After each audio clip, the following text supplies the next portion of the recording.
Hello everyone, আসসালামু আলাইকুম। আমার নতুন আরেকটি ভিডিওতে আপনাদের স্বাগতম। নীরব মাটির বুকে আজ শুরু হলো নতুন এক জীবন। রেইন লিলির কোমল কন্দ আর স্নেক প্ল্যান্টের দৃঢ় সবুজ পাতা দুটোই হাতে তুলে নেওয়া হলো যত্ন আর ধৈর্য নিয়ে। একটি বৃষ্টি ডাকতে জানে, আরেকটি নীরবে শুদ্ধ করে চারপাশের বাতাস। মাটি, পানি আর আলো, এই তিনের মিলনে ধীরে ধীরে গড়ে ওঠে টিকে থাকার গল্প। এই ভিডিওটা শুধু গাছ লাগানোর নয়, এটা প্রকৃতির সঙ্গে মানুষের এক শান্ত নিবিড় যোগাযোগ। শুরুর দিকে আমি চারাগুলোকে রেইন লিলির চারা ভাবলেও পরবর্তীতে মনে হচ্ছিল এটি চাইভস টাইপের কোনো ট্রি হতে পারে।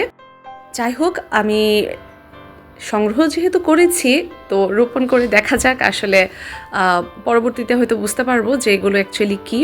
কারণ এই বাল্ব সহ এই গাছগুলো আমি এই প্রথমবারই দেখছি, আমার সংগ্রহে এটাই প্রথমবার।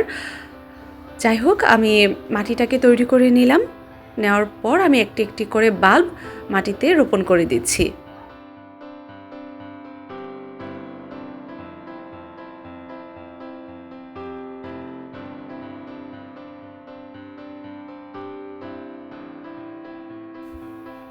এই গাছগুলো তোলার সময় বাল্ব সহ তুলতে পারিনি। এই ধরনের গাছগুলো মাটির এত বেশি ভেতরে থাকে, তুলতে গেলে অনেক সময় বাল্ব সহ তোলা যায় না, কিছুটা ডিফিকাল্ট হয়। বাল্ব ছাড়াই ওপরের অংশটুকু ছিঁড়ে চলে আসে। তবু আমি লাগিয়ে দিচ্ছি মাটিতে, দেখা যাক হয় কি না। আর এই হচ্ছে আমার আরেকটি টব, যেখানে আমি অনেকগুলো সন্ধ্যামালতির বীজ ফেলেছিলাম।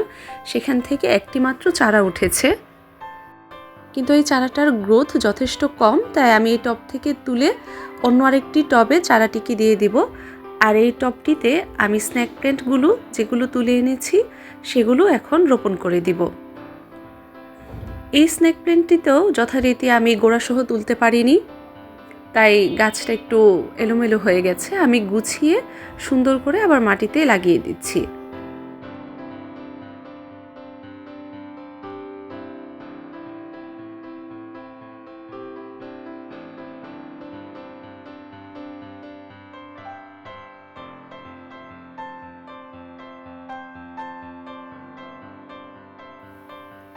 স্নেক প্ল্যান্ট আমি দুইটা সংগ্রহ করেছিলাম।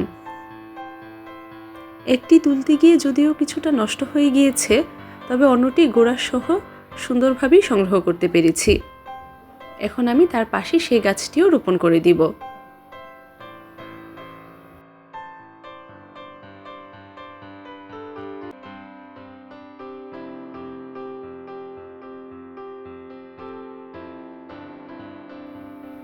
আর এটা হচ্ছে আগের গাছটির শুধু গোড়ার অংশটা।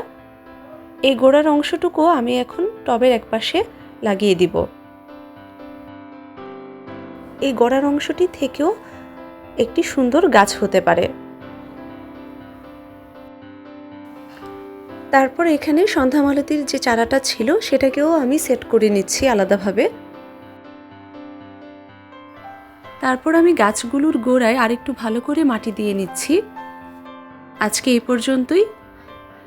গাছের পরিচর্যা নিয়ে সামনে আরও অনেক ভিডিও নিয়ে আসবো আপনাদের জন্য।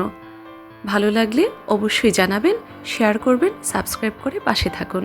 ধন্যবাদ।